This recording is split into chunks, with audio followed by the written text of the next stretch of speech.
السلام عليكم ورحمة الله وبركاته. حبايبي الحلوين، عاملين ايه؟ وحشيني، يا رب تكونوا بخير. انا حبيت اطلع النهاردة معاكم كده اعمل فنجان قهوة على المظبوط معاكم، اوريكم كده تطلعوا ازاي القهوة كده جميلة وبوش تقيل في خطوات سهلة وبسيطة جدا.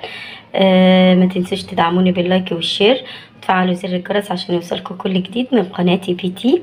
يلا بينا نعمل القهوة. اول حاجة هنعوز معلقة، ادي القهوة عندي هاملة معلقة كبيرة كده بالشكل ده من القهوة، عاملاها كويس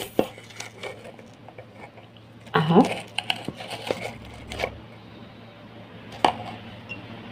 ونحطها في كنكة القهوة معلقة، وان احنا هنستخدم في القهوة دي مية ساقعة كده من الثلاجة.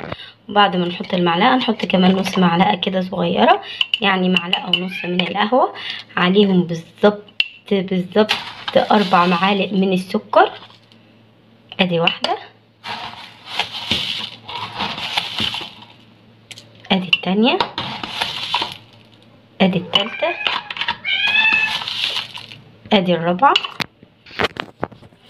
وبعد ما حطينا السكر والقهوة هننزل عليهم بحبة مية ساقعين زي ما قلنا من التلاجة، حبة صغيرة كده الاول. وهنفضل نقلب فيها كده، نقلب لمدة دقيقة او دقيقتين عشان يطلع الوش كريم وجميل.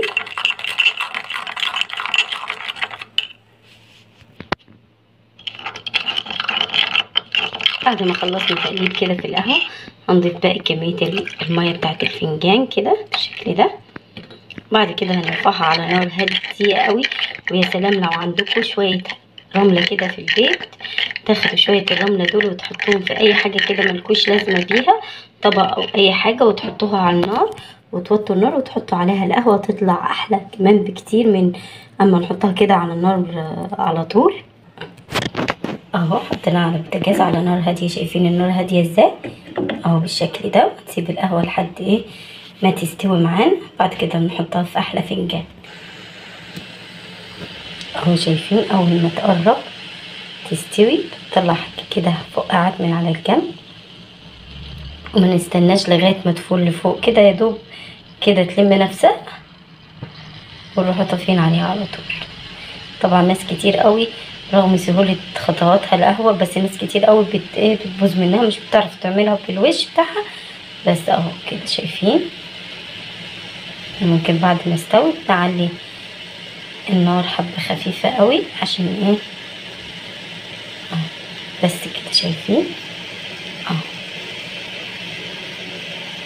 اول ما نوصل للمرحلة دي من الغليان هنروح طافين كده على طول على القهوة. يلا بينا نصبها. انا هنا عندي فنجان من ده صيني، عندي فنجان من الصغير ده، فانا طبعا عشان اوريكم الوش قد ايه حلو وجميل فهحطها لكم في الفنجان ده.